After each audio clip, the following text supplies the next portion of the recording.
Assalamualaikum warahmatullahi wabarakatuh. Nama saya Ayu Nurdaya, NPM 2021020305, Fakultas Syariah Hukum Tata Negara kelas F. Di sini saya akan menjelaskan tentang kaidah-kaidah hukum Islam. Yang pertama, prinsip dalam hukum Islam. Kata prinsip berarti asas, yakni kebenaran yang menjadi pokok dasar orang berpikir, bertindak, dan sebagainya.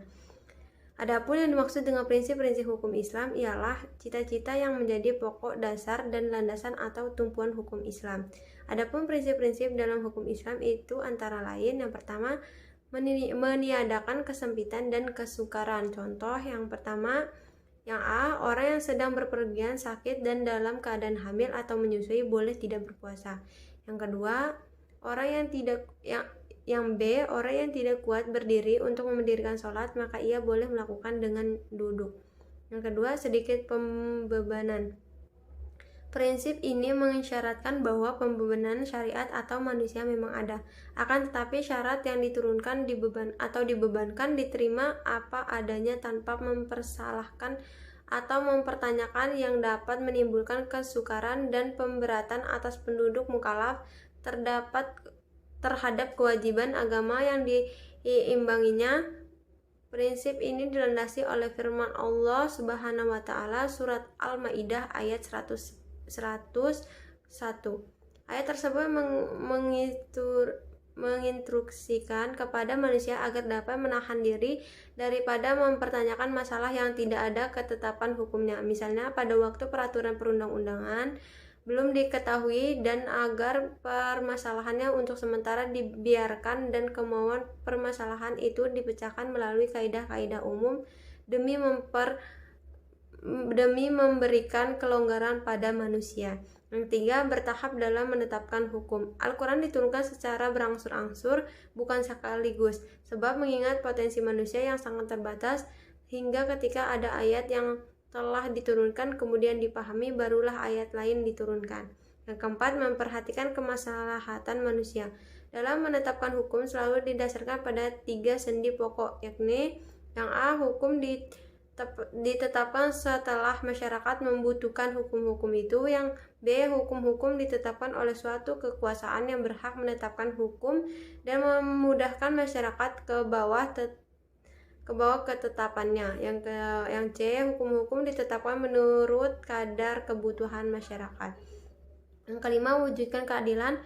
Manusia menurut pandangan Islam adalah sama baik di hadapan Allah maupun di hadapan hukum tanpa ada melihat kepada tinggi rendahnya suatu jabatan seseorang, tua maupun muda, melainkan seoptimal dan semaksimal apa yang telah ia perbuat dengan hukuman Allah itu sampai mendapat predikat takwa. Kaidah dalam hukum Islam. Kata kaidah secara etimologi berarti asas. Kaidah menurut Asyuti dalam kitab Al-Ashabah wa Anna Nashhair bahwa kaidah adalah hukum yang bersifat kulli atau menyeluruh atau general, law yang meliputi semua bagian. Macam-macam kaidah hukum Islam yaitu yang pertama, kaidah asasiyah, segala sesuatu perbuatan tergantung pada tujuannya. Yang kedua, adapun kebiasaan itu dapat ditetapkan sebagai hukum. Yang ketiga, kemudaratan itu harus dihilangkan. Yang keempat, yang sudah diyakini tidak dapat dihapus oleh keraguan-raguan. Yang kelima, kesukaran itu mendapatkan kemudahan. Yang kedua, kaidah khairu asasiyah, walaupun kedudukan bukan sebagai kaidah asasiyah, namun keberadaannya tetap didudukan sebagai kaidah yang penting dalam hukum Islam karena para fuqaha sepakat akan kehujahan kaidah ini. Adapun kaidah-kaidah ghairu asasiyah ini ada sebanyak 40 kaidah yang dapat kita ketahui dalam kitab Al-Ashabah wa An-Nashkhair karangan Imam Jalaluddin Abdurrahman bin Abi Bakar Asyayuti.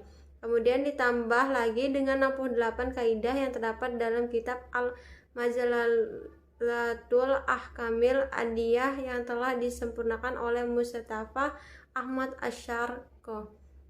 Yang A, tujuan hukum Islam. Kajian tentang maksud tujuan yang tadi ditetapkan hukum Islam merupakan kajian yang sangat menarik dalam bidang usul fikih. Al-Satibi mengatakan bahwa doktrin Masjid Asy-Syariah adalah kelanjutan dan perkembangan dari konsep maslahah. Tujuan hukum Islam Masjid Syariah. Yang pertama, memelihara agama. Yang kedua, memelihara jiwa. Yang ketiga, memelihara akal. 4, memelihara kehormatan. 5, memelihara harta kekayaan. Sekian dari saya. Terima kasih. Wassalamualaikum warahmatullahi wabarakatuh.